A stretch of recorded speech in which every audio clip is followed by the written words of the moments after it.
ಮಂಡ್ಯ ಜಿಲ್ಲೆಯ ನಾಗಮಂಗಲದಲ್ಲಿ ಗಣೇಶ ವಿಸರ್ಜನೆ ಸಂದರ್ಭ ನಡೆದ ಅನ್ಯಮತೀಯರ ದಾಳಿ ವಿರೋಧಿಸಿ ಮೂಡುಬಿದ್ರೆ ತಾಲೂಕು ಸಾರ್ವಜನಿಕ ಶ್ರೀ ಗಣೇಶೋತ್ಸವ ಸಮಿತಿಗಳ ಒಕ್ಕೂಟ ನೇತೃತ್ವದಲ್ಲಿ ಮೂಡುಬಿದ್ರೆಯ ಬಸ್ ನಿಲ್ದಾಣದಲ್ಲಿ ಪ್ರತಿಭಟನೆಯು ನಡೆಯಿತು.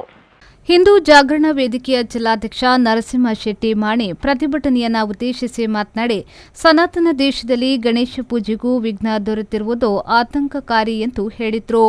ಬಿಜೆಪಿ ಮಂಡಲಾಧ್ಯಕ್ಷ ದಿನೇಶ್ ಪುತ್ರನ್ ಮಾತನಾಡಿ, ಪೊಲೀಸರು ಕಾನೂನುಬದ್ಧವಾಗಿ ಕೆಲಸ ಮಾಡಿದ್ರೆ ಹಿಂದೂ ಸಮಾಜ ಗೌರವ ನೀಡುತ್ತದೆ. ಯಾರದೇ ಹೆದರಿಕೆ ಇಲ್ಲದೆ ಅಂಗಡಿಗಳನ್ನು ಲೂಟಿ ಮಾಡುವ, ನಾಶ ಮಾಡುವ ನಾಗಮಂಗಲದಂತಹ ಪ್ರಕರಣ ನಡೆಯಲು ಅಷ್ಟು ಧೈರ್ಯ ಬರಲು ಕಾರಣ ಯಾರು ಎಂಬುದನ್ನು ಯೋಚಿಸಬೇಕಾಗಿದೆ ಎಂದು ಹೇಳಿದರು. ಮಂಡ್ಯ ಜಿಲ್ಲೆಯಲ್ಲಿ ನಡೆದಂತಹ ಘಟನೆ, ಒಂದು ಕಲ್ಲು ಬಿದ್ದರೆ 25-100 ಕಲ್ಲನ್ನ ಬಿಸಾಡಿ ಆ ಮತಾಂಧ ಮುಸಲ್ಮಾನನ ತಲೆಯನ್ನ ಒಡೆಯುವ ತಾಕತ್ತು ಹಿಂದೂ ಸಮಾಜ ತೋರಿಸಿದ್ರೆ ಹೊಡೆದು ಹೋಗ್ತಾರೆ ಬಂಧುಗಳೇ.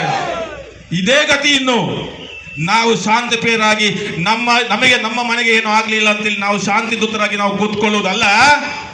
ಒಬ್ಬ ಮತಾಂಧ ಒಂದು ಕಲ್ಲು ಬಿಸಾಡಿದರೆ ಅವನ ವಿರುದ್ಧ 10 ಕಲ್ಲನ್ನ ಬಿಸಾಡಿ ಅವನ ತಲೆಯನ್ನ ಹೊಡೆದು ರೋಡಿಗೆ ಬಿಸಾಡಿದ್ರೆ ಈ ಘಟನೆ ಹೇಳ್ತದೆ. ಹೌದಾ ಅಲ್ವಾ? ಪ್ರಶ್ನೆ ಯಾಕೆ ಈ ಮಾತನ್ನ ಹೇಳ್ತಾನೆ ಅಂತ ಕೇಳಿದ್ರೆ, ನಾವು 4 ಯುಗವನ್ನ ನೋಡಿದ್ದೇವೆ. ಸತ್ಯಯುಗ, ಕಲಿಯುಗ, ದ್ವಾಪರ ಯುಗ, ಎಲ್ಲ ಯುಗಗಳನ್ನು ನಾವು ನೋಡಿದ್ದೇವೆ. ಎಲ್ಲ ಯುಗದಲ್ಲಿ ಕೊನೆಯಲ್ಲಿ ಆಗಿ ಅಂತ್ಯ ಹೋದದ್ದು ಯುದ್ಧದ ಮೂಲಕ. ಹೌದಾ ಅಲ್ವಾ? ಯಾರೋ ಕೂಡ ಪ್ರಶ್ನೆಯನ್ನ ಮಾಡ್ತಾ ಇಲ್ಲ. ದುರದೃಷ್ಟವಶಾತ್ ಈ ರಾಜ್ಯದ ಒಬ್ಬ ಗೃಹ ಮಂತ್ರಿ, ನಮ್ಮ ರಾಜ್ಯಕ್ಕೆ ಕೆಲವೊಂದು ಗೃಹ ಮಂತ್ರಿಗಳು ಬಂದರು, ಅವರಿಗೆ ಯಾವ ಶನಿ ಬಂದಿದೆ ಅಂತ ಗೊತ್ತಿಲ್ಲ. ಯಾವ ಗೃಹ ಮಂತ್ರಿ ಬಂದರೂ ಕೂಡ ಈ ರಾಜ್ಯಕ್ಕೆ ರಕ್ಷಣೆ ಇಲ್ಲ.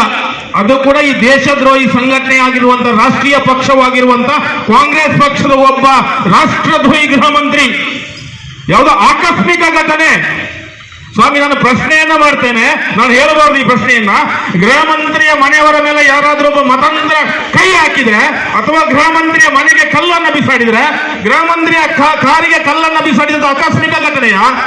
ಯಾರ್ದು ಇವರು ಅಪ್ಪ ಕೊಟ್ಟ ಜಾಗವ? ಅಕ್ರಮವಾಗಿ ಜಾಗವನ್ನ ಒಳಗೆ ಹಾಕಿ ಅಕ್ರಮ ಕಟ್ಟಡವನ್ನ ಕಟ್ಟಿದಂತ ಮಸೀದಿ, ಇದನ್ನು ಕೇಳಲಿಕ್ಕೆ ಯಾರು? ಅದಕ್ಕೆ ಈ ಸರ್ಕಾರ ಕುಮ್ಮಕ್ಕನ್ನು ಕೊಡ್ತದೆ. ನಾವು ಚೌತಿಯನ್ನ ಮಾಡಬೇಕಿದ್ರೆ ನಮ್ಮ ಗಣಪತಿ ಇಷ್ಟೇ ತರಬೇಕು. ನೋಡಿ, ನಮ್ಮ ಒಂದು ಏನು ದುಃಖದ ಪರಿಸ್ಥಿತಿ, ಇವತ್ತು ಚೌತಿಯ ಗಣಪತಿಯ ನಮ್ಮ ರಾಷ್ಟ್ರೀಯ ಹಬ್ಬ ಸ್ವಾತಂತ್ರ್ಯಕ್ಕೋಸ್ಕರ. ಈ ಸಂದರ್ಭದಲ್ಲಿ ಹಿಂದೂ ಜಾಗರಣ ವೇದಿಕೆಯ ಜಿಲ್ಲಾ ಸಹ ಸಂಚಾಲಕ ಸಮಿತ್ ರಾಜ್ ದರೆಗುಡ್ಡಿ, ಮೂಡುಬಿದ್ರೆ ತಾಲೂಕು ಸಂಯೋಜಕ ಹರಿಶ್ಚಂದ್ರ ಕೆಸಿ, ಸಹ ಸಂಯೋಜಕ ಶರತ್ ಮಿಚಾರ್, ಬಜರಂಗ ದಳದ ತಾಲೂಕು ಸಂಯೋಜಕ ಅಭಿಲಾಷ್, ಪುರಸಭಾಧ್ಯಕ್ಷೆ ಜಯಶ್ರೀ, ಉಪಾಧ್ಯಕ್ಷ ನಾಗರಾಜ್ ಪೂಜಾರಿ, ನ್ಯಾಯವಾದಿ ಬಾಹುಬಲಿ ಪ್ರಸಾದ್, ಬಿಜೆಪಿ ಮಂಡಲ ಪ್ರಧಾನ ಕಾರ್ಯದರ್ಶಿ ರಂಜಿತ್ ಪೂಜಾರಿ ಸೇರಿದಂತೆ ಮೊದಲಾದವರು ಪಾಲ್ಗೊಂಡಿದ್ದರು. ಪ್ರೇಮಶ್ರೀ, ವಿ4 ನ್ಯೂಸ್, ಮೂಡುಬಿದ್ರೆ.